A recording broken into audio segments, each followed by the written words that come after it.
साबिक वज़ीर दाखिला अनिल देशमुख को 14 दिनों की अदालती तहवील में भेज दिया गया है। वाज़ेह है कि अनिल देशमुख को ईडी ने 2 नवंबर 2021 को 100 करोड़ रुपए की वसूली के मामले में गिरफ्तार किया था। देशमुख इस वक्त आर्थर रोड जेल में बंद है।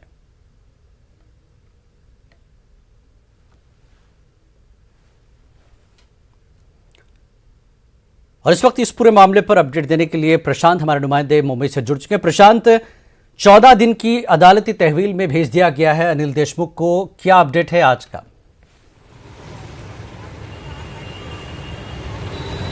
जी बिल्कुल, देखिए अगर थोड़ा सा पीछे मुड़कर देखें तो पिछले दिनों ही अनिल देशमुख की जो जमानत की अर्जी थी वही ईडी कोर्ट ने जो है उसकी खारिज की थी। और खारिज करने का मुख्य वजह यह है कि अभी तक जांच पूरा नहीं हो पाया है और यही वजह है कि अब जो जेल कस्टडी उनकी आज खत्म हुई थी अनिल देशमुख की, तो एक बार अदालत में पेश किया गया, जहां पर ईडी के अधिकारियों ने ये बताया कि जांच को जो है आगे बढ़ाया जा रहा है।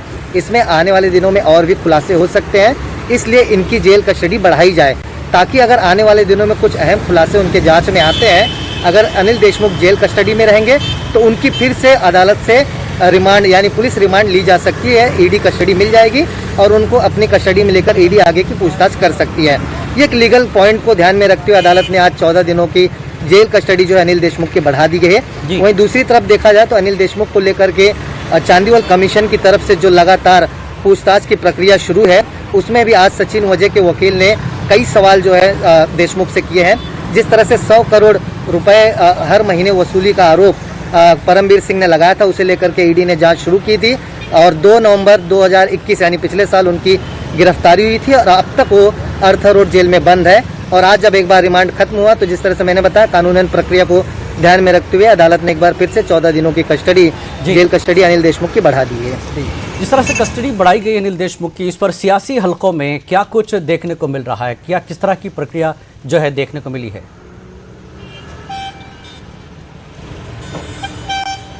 देखिए, जब से ईडी ने गिरफ्तारी की है अनिल देशमुख की, तब से राजनीति तौर पर, क्योंकि अंडर प्रोसेस है, अंडर प्रक्रिया है, अदालत में कार्रवाई चल रही है, तो अदालत को लेकर के कोई भी किसी प्रकार की बयानबाजी जो है अनिल देशमुख को लेकर के नहीं कर पा रहा है, क्योंकि जांच जो है अभी भी अंडर प्रोसेस है, पूरी तरह से खत्म नहीं हुआ है। और जांच नहीं खत्म हुआ, इसी बात को ध्यान में रखते हुए जेल कस्टडी भी बढ़ाई गई है।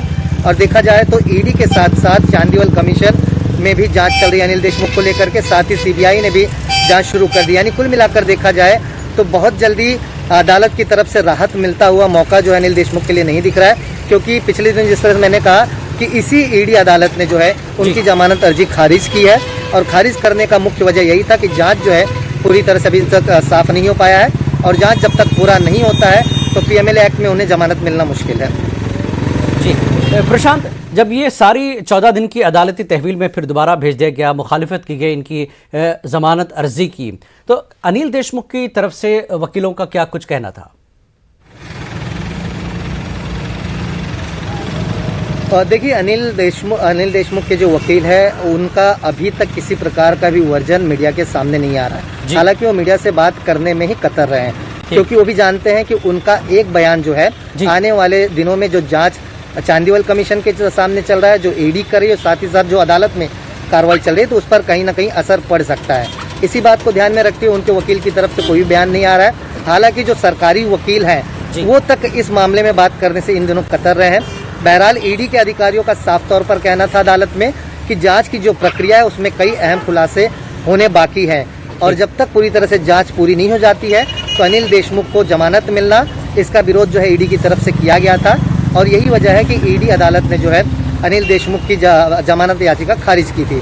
और आज एक बार जब रिमांड खत्म हुई तो एक बार अदालत में पेश किया गया, फिर से वही तर्क रखा गया ईडी की तरफ से कि जांच अभी बाकी है, इसमें कई अहम खुलासे हो सकते हैं और अगर आने वाले दिनों में इनकी जेल कस्टडी नहीं बढ़ाई जाती है, अगर इनको जमानत मिल जाता आगे चलकर कानूनन प्रक्रिया में, तो एक बार इनकी फिर से हमारी ईडी कस्टडी लेने में दिक्कत होगी। क्योंकि शुरुआती दौर में हमने देखा था कि ईडी ने कई बार समन जब भेजे थे तो देशमुख जो है उनके सामने हाजिर नहीं हो रहे थे पूछताछ के लिए, लेकिन जब 2 नवंबर 2021 को हाजिर हुए कई मशक्कत करने के बाद, तो उनकी गिरफ्तारी उसी रात में कर ली गई थी और तब से वो पहले ईडी कस्टडी में थे, अब जेल हिरासत में है। अब देखना होगा कि अगली 14 दिन की जब इनकी रिमांड खत्म होगी, जब अदालत में पेश किया जाएगा, जो रिमांड कॉपी ईडी की तरफ से अदालत में रखी जाएगी, तो उसमें क्या कुछ अहम पहलू रखे जाते हैं, क्या कुछ अहम सबूत रखे जाते हैं, क्या उस बार भी ईडी की तरफ से इनकी मांग की जाएगी जेल कस्टडी की या उनकी ईडी कस्टडी की, ये देखने वाली बात काफी अहम रहेगी। ठीक, बहुत बहुत शुक्रिया प्रशांत इस पूरी जानकारी के लिए। हमारे नुमाइंदे प्रशांत मुंबई से तफसीलात दे रहे थे अनिल देशमुख मामले में, जिन्हें 14 दिन के लिए अदालती तहवील में मजीद भेज दिया गया है। आगे बढ़ेंगे, नांदेड़ के शांतिनगर में 8 जनवरी की रात हुए पुरस्कार धमाका मामले में पुलिस ने मफरूर मुलजिम केशव पवार को गिरफ्तार कर लिया। गिरफ्तारी के बाद मुलजिम को आज अदालत में पेश किए जाने पर अदालत ने 3 दिन की पुलिस तहवील में रवाना किया है। तफ्तीश के दौरान ये भी पता चला कि मुलजिम केशव पवार ने ही इलेक्ट्रॉनिक डेटोनेटर फराहम किया था और शांतिनगर में रहने वाले अपने बहनोई के दीपक धोंडगे के घर में छुपा रखे थे। इस दौरान 8 जनवरी की रात में इनमें से एक डेटोनेटर का धमाका हुआ, जिसमें दीपक धोंडगे बुरी तरह से जख्मी हुआ था। पुलिस को केशव पवार की तलाश थी। पुलिस ने आखिरकार इसको हिरासत में ले लिया है और पुलिस तहवील में लेकर तफ्तीश के जरिए ये मालूम करने की कोशिश की जा रही है कि मुलजिम ने डेटोनेटर कहां से खरीदे थे, किस मकसद के लिए खरीदे गए और इस पूरे मामले के पीछे कोई बड़ी दहशतगर्दाना साजिश का मंसूबा तो नहीं था। और इस पूरे मामले पर अपडेट देने के लिए ज़मीर अहमद खान हमारे नुमाइंदे नांदेड़ से मौजूद हैं। ज़मीर, क्या कुछ मजीद जानकारी आप दे रहे हैं इस खबर के अलावा? ये जो दीपक धोंडगे के मकान में जो 8 जनवरी की रात में जो धमाका हुआ था, इसमें केशव पवार का मिलना पुलिस के लिए बहुत जरूरी था, क्योंकि ये जो है ये कलीदी मुलजिम है जी। और हमको ये भी इत्तला मिली है कि 8-10 दिन पहले ये पवार ने ही जो है तो ये डिटोनेटर का अरेंजमेंट किया और उसको केशव धोंडगे के पास लाके उसके मकान में छुपाने के लिए कहा और ये कहा कि बहुत काम की चीज है, इसका कब इस्तेमाल करना है वो बाद में बताऊंगा, ऐसा उसने कहा था। और दीपक धोंडगे के ने उसको तजस्सुस हुआ कि ये डिटोनेटर किस चीज में इस्तेमाल होती है, क्या इस तरह की चीजें रहती है। उसमें उसकी तफ्तीश के दौरान एक डिटोनेटर का धमाका हुआ था। उसके बाद ये सब मामला सामने आया और पुलिस ने जब मकान की तलाशी ली तो वहां से 10 इलेक्ट्रॉनिक डिटोनेटर बरामद हुए थे जी।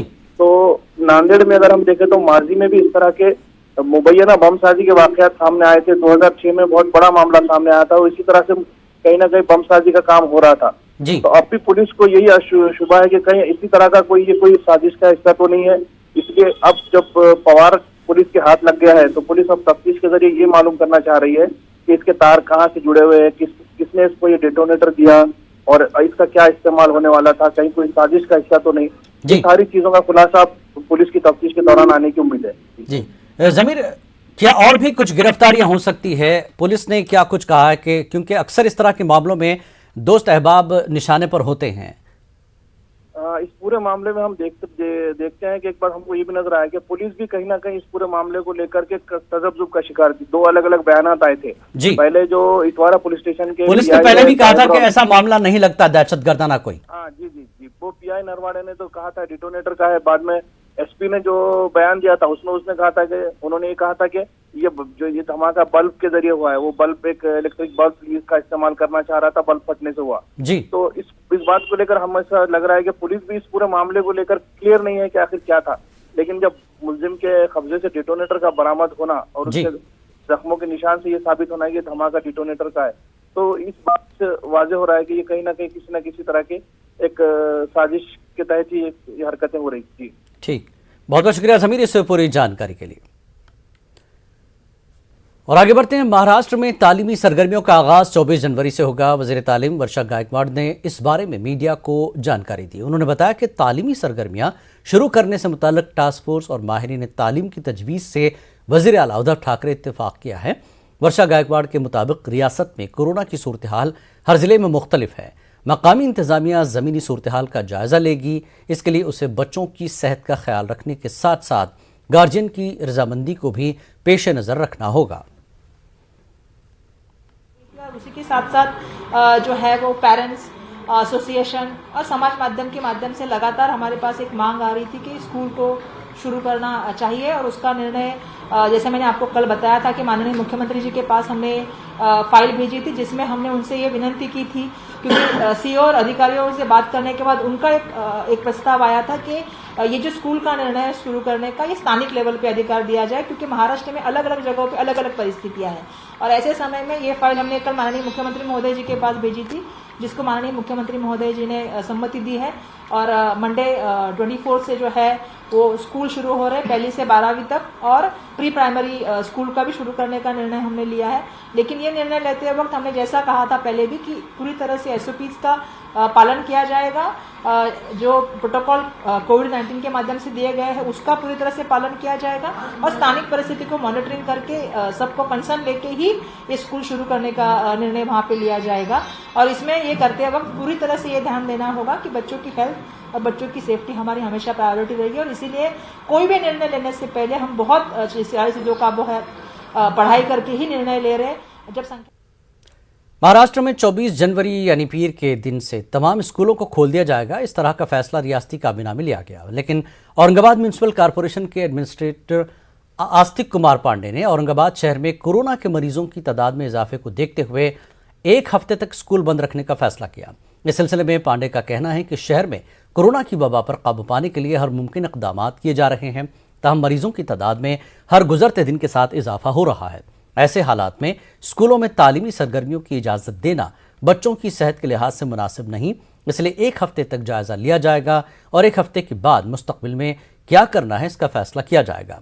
वाज़ेह कि औरंगाबाद शहर में अभी कोरोना के मरीजों की तादाद में तशवीशनाक इजाफा हो रहा है। पिछले 2 दिनों में 300 से ज़्यादा मरीज पॉजिटिव पाए गए हैं। कॉरपोरेशन इंतजामिया ने एहतियाती इक़दाम किए हैं और शहरियान को मोहतात रहने की अपील भी की जा रही है, लेकिन सख्त पाबंदियों से गुरेज किया जा रहा है। कॉरपोरेशन के हेल्थ शोबे से वाबस्ता अफसरान का कहना है कि यौमिया बुनियाद पर मॉनिटरिंग की जा रही है और इस बात को यकीनी बनाया जा रहा है कि किस तरह हालात मामूल पर आ जाएं।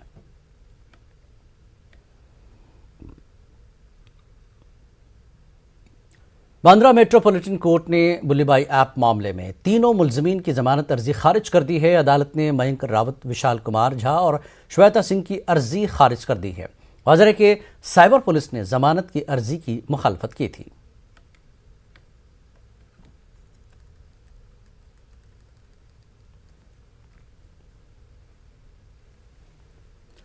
भिवंडी इलाके से रुकन असम्बली रईस शेख ने वज़ीर आला उद्धव ठाकरे को खत लिखा है, जिसमें उन्होंने महाराष्ट्र सरकार के जरिए मराठी जबान में साइन बोर्ड लगाने के फैसले पर दुकानदारों के लिए कुछ दिनों का वक्त मांगा है।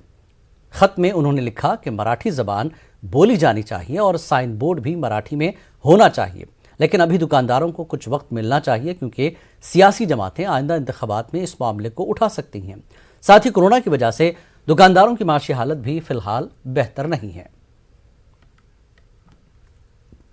देखिए, मराठी भाषा महाराष्ट्र की भाषा है, हमारी भाषा है। मराठी की बोलचाल बढ़नी चाहिए, लेकिन भाषा सब समान होती है, सबका आदर होना चाहिए। महाराष्ट्र सरकार ने ये कानून बनाया है, इसका स्वागत है। हम चाहते हैं कि मराठी का ज़्यादा से ज़्यादा वापर हो, लेकिन मराठी के नाम पे राजकारण नहीं होना चाहिए। अभी मुंबई महानगर पालिका, अलग अलग महानगर पालिकाओं के इलेक्शंस है। सरकार ने, शिवसेना ने लाभ लेने के लिए तो किया है, लेकिन अब जोर ज़बरदस्ती नहीं होना चाहिए, ना ही सरकार की तरफ से ना ही राजनीतिक दलों की तरफ से। मैं होम मिनिस्टर से भी मिलूँगा, देसाई जी से मिलूँगा। मैंने स्पष्ट मत अपना रखा है और मुझे उम्मीद है कि मुंबई महाराष्ट्र के सभी लोग अपने बोर्ड मराठी में कर देंगे, पर उनको समय दीजिए। रिटेलर्स एसोसिएशन ने भी इसका विरोध किया है कि उन्हें वक्त दिया जाए ताकि भाषा सिर्फ मराठी ना हो, दूसरी भाषा से। नहीं, मुझे लगता है कि रिटेल एसोसिएशन ने जो वक्त मांगा है वो सही है, लेकिन भाषा सबको मराठी में करना चाहिए। अन्य भाषा आप रखते हैं, प्रोमिनेंटली मराठी रखिए, आप बाकी भाषा का आपको उपयोग करना करिए, लेकिन प्रोमिनेंटली मराठी रखिए आप। महाराष्ट्र स्टेट वक्फ बोर्ड की जानिब से औरंगाबाद के मदाफाती इलाके मानकी गांव में दरगाह नूरुल हुदा से मुत्तसिल खानका, मस्जिद और कब्रिस्तान की वक्फ अराजी की 87 एकड़ ज़मीन में से 10 एकड़ रकबे पर मुहित अराजी को गैर कानूनी कब्ज़ात से पाक किया गया है। ये कार्रवाई परमवीर अब्दुल हमीद सोसाइटी की शिकायत पर अंजाम पाई। वक्फ बोर्ड अफसरान की मौजूदगी में अंजाम पाई इस कार्रवाई में सिडको और पुलिस अमले की भी मदद ली गई। इस पूरे मामले का जायजा लिया हमारे नुमाइंदे अजहरुद्दीन ने। इलाका है और ये दरगाह हज़रत नूरुल हुदा साहब का इनाम है। ये 3 इनाम है, 3 गट में है और ये टोटल 87 एकड़ ज़मीन है, जिस पर जो है लैंड माफिया ने प्लाटिंग करके ये लोगों को बेच दिए हैं गैर कानूनी तरीके से। इनके खिलाफ़ हमने FIR भी किया है। लोग 7-7 महीने जेल में भी जाकर आए हैं और वो मैटर अभी हमारा चालू है। इसके अलावा हमने जो अतिक्रमण हुआ है खाली करने के लिए सिडको को फीस भरी है, सिडको का पूरा अमला आया है इसके अलावा पुलिस बंदोबस्त की फीस भरी है, पुलिस बंदोबस्त लेकर ये अतिक्रमण निष्कासित कर रहे हैं साहब। तो हमने इनको 2 एकड़ कब्रस्तान की मांग करे थे कि भाई पूरे मुस्लिम बस्ती बसा रहे आप, 2 एकड़ कब्रस्तान छोड़ दो, तो उन्होंने हमारे से झगड़ा करे थे। फिर उसके बाद हम वक्फ बोर्ड के कदम चढ़े, उसके बाद हमको वक्फ बोर्ड ने भी अच्छा कोऑपरेट किया। हाँ, 10 टाइम पंचनामा किया वक्फ बोर्ड ने, आके आरोपी बनाया, कुछ आरोपी अभी फरार है, 8 से 10 आरोपी अभी फरार है। महाराष्ट्र स्टेट वक्फ बोर्ड की जानिब से औरंगाबाद के मांडकी गांव में गैर कानूनी कब्ज़ात हटाए जा रहे हैं। ये पहला मौका है कि महाराष्ट्र स्टेट वक्फ बोर्ड की तरफ से बाज़ाब्ता गैर कानूनी कब्ज़ात हटाए जा रहे हैं। आपको बता दें कि मांडकी गांव में वक्फ बोर्ड की तकरीबन 87 एकड़ ज़मीन है, जिसमें से 10 एकड़ ज़मीन पर नाजायज़ कब्ज़ात हो चुके थे। यहाँ पर प्लॉटिंग भी की गई थी और लोगों को यहाँ पर प्लॉटें बेच दी गई थी। वक्फ बोर्ड की जानिब से इस मामले में बाज़ाब्ता FIR दर्ज की गई है। 20 अफराद को इस मामले में मुलजिम बनाया गया है। यहाँ पर जैसा कि ये कार्रवाई सुबह से शुरू हुई है, पुलिस और सिडको इंतज़ामिया की भी मदद ली गई। वक्फ अफसरान का कहना है कि इब्तिदा में उन्हें थोड़ी रखनाअंदाज़ी का सामना करना पड़ा, लेकिन अब पुरअमन तरीक़े से तमाम तर गैर कानूनी कब्ज़ात हटा दिए गए हैं। अज़हरुद्दीन, न्यूज़ 18 उर्दू, औरंगाबाद। महाराष्ट्र स्टेट वक्फ बोर्ड के चीफ एग्जीक्यूटिव अफसर अनीस शेख ने अपने ओहदे से इस्तीफ़ा दे दिया है। अनीस शेख ने अपना इस्तीफ़ानामा रियासती वज़ीर दाखिला नवाब मलिक को रवाना किया। अपने इस्तीफ़ानामे में अनीस शेख ने ज़ाती वजूहात का जिक्र किया, लेकिन बावसूख ज़राए के मुताबिक CEO मातहत अफसरान और वक्फ मेंबरान के रवैये से मुतमईन नहीं थे। वाज़ेह है कि अनीस शेख ने एडिशनल CEO की हैसियत से 1 साल चार्ज संभाला था। इसके बाद उन्हें मुस्तकिल चार्ज हासिल किए तकरीबन 1 साल हो चुका है। इस अरसे में अनीस शेख की कारकर्दगी बहुत इत्मीनान बख्श रही, कई इल्तिमा में पड़े काम अंजाम पाए और पहली मरतबा वक्फ बोर्ड एक फ़ाल और कारकर्द इदारे के तौर पर सामने आया। लेकिन अचानक CEO के इस्तीफे से वक्फ उमूर को लेकर संजीदा तबके में बेचैनी का इजहार किया जा रहा है।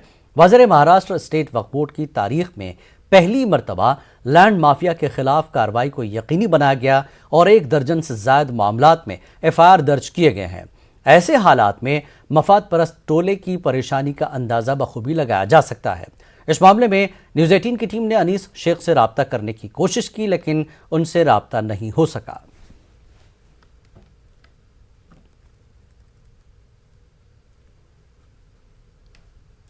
मुमरा स्टेडियम रोड पर ज़ेरे तामीर सड़क पर एक एक्टिवा मोटरसाइकिल पर सवार 7 बच्चों की करतबबाजी का वीडियो वायरल होने पर थाने ट्रैफिक DCP बाला साहब पाटिल ने फौरी तौर पर कार्रवाई करने का हुक्म जारी किया, जिस पर मुमरा पुलिस ने मोटरसाइकिल चलाने वाले लड़के और उसके वालिद जो मोटरसाइकिल के मालिक हैं को हिरासत में लिया। बाकी बच्चों को नोटिस जारी किया।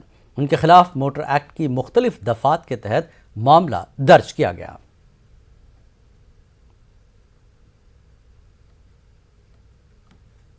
मेरा नाम मनोज कुमार गुप्ता है। मेरे लड़के का नाम प्रीतम कुमार गुप्ता है। उसने कुछ दिन पहले MM वैली में बाइक पे स्टंट किया था। उसके वजह से पुलिस ने पकड़ के मुमरा चौकी लाई है। उसके ऊपर कार्रवाई की है, FIR दर्ज हुआ है और गाड़ी भी जमा हो गई है। मेरे ऊपर भी केस हुआ है, मैं भी चौकी में खड़ा हूँ, मेरे ऊपर केस हो गया है। मेरी आप सबसे यही अपील है कि अपने बच्चे को गाड़ी मत दीजिए, बिना हेलमेट बिना लाइसेंस का गाड़ी मत दीजिए चलाने को। अपने बच्चे को सेफ सुरक्षित रखिए। वक्त एक ब्रेक के बाद रुख करेंगे कर्नाटक की खबरों का।